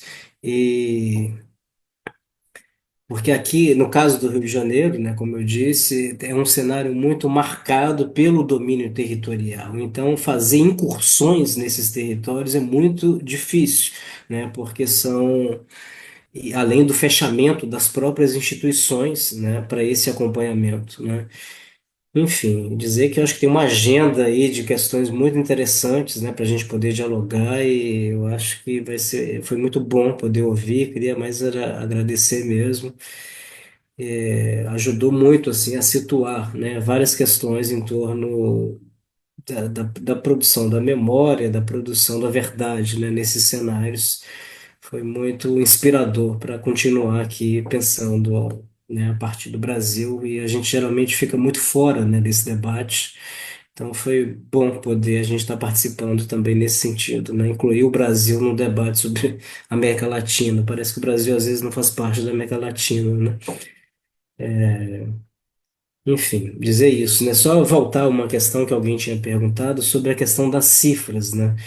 Aqui o debate é muito feito em torno dessas cifras, né? De geralmente, anualmente, os registros oficiais, né, apesar de todas as subnotificações no Brasil, eles apontam entre 60 e 80 mil pessoas desaparecidas, né? E a gente não tem ainda análises de contextos, né, bem definidas desses desaparecimentos, dos tipos de desaparecimento, das dinâmicas, né? Então, acho que tem um longo trabalho, né, para a gente poder avançar na produção, né, de análise sobre as questões do desaparecimento e todos os temas correlatos, né, aí aqui no Brasil. Então é isso, agradecer demais, né, e parabenizar vocês aí pelo seminário. Muito obrigado.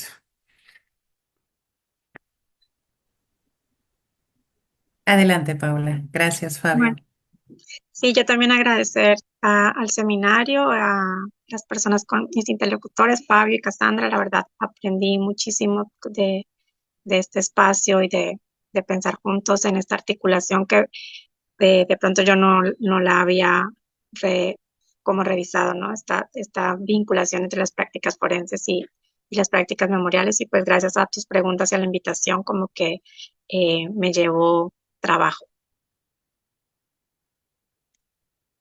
Gracias, Paula. Por ahí nos dejan ahorita un par de preguntas en Facebook, que en realidad, pues más que un posicionamiento, nosotras se refieren específicamente al pronunciamiento de los colectivos de familias buscadoras respecto al rechazo a la ley general. Bueno, aquí Pacifae nos menciona la Ley General de Víctimas. Yo entiendo que se está haciendo una propuesta de reforma para la Ley General en materia de desaparición de personas, bueno, desaparición forzada y por particulares. El de la Ley General de Víctimas no lo tengo en panorama, pero pues justamente lo que nos plantea es que no se están respetando los diálogos.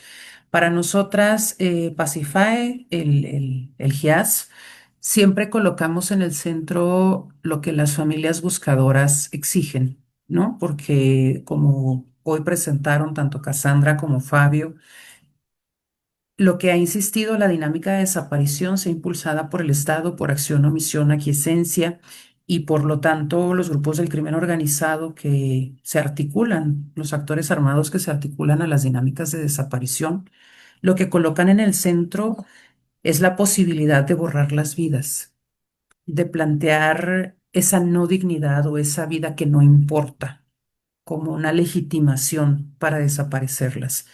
Y la lucha de las familias buscadoras desde los 60s, los 70s es posicionar esa vida que sí importa, esa vida que sí tiene dignidad por sí misma, por existir, por haber despertado, por haber nacido. Y justamente por eso es importante, y en México lo han posicionado desde hace muchos años, sin las familias no. De manera que el GIAS como colectivo siempre se vincula, se articula, respeta, expresa su respeto a lo que las familias estén posicionando. Y después nos contestas o nos preguntas, mejor dicho, respecto a los bordados.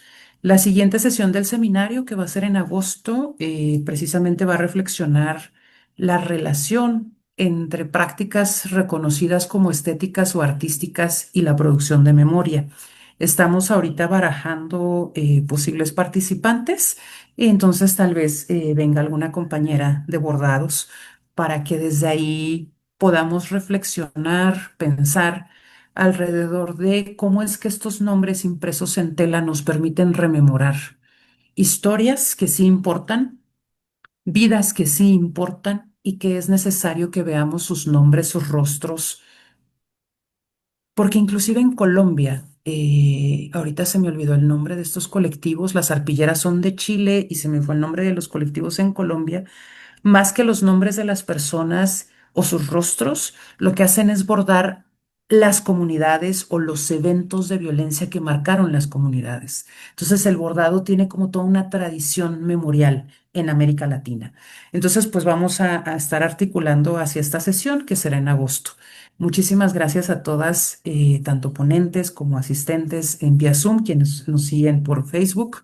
Nosotras estamos acá muy contentas de poder seguir compartiendo a lo largo de los años con ustedes y pues nos vemos en agosto. Ahorita nos están comentando que son las tejadoras de Bampuján. Muchísimas gracias, Elide. Seguimos en contacto y nos vemos pronto. Terminamos transmisión.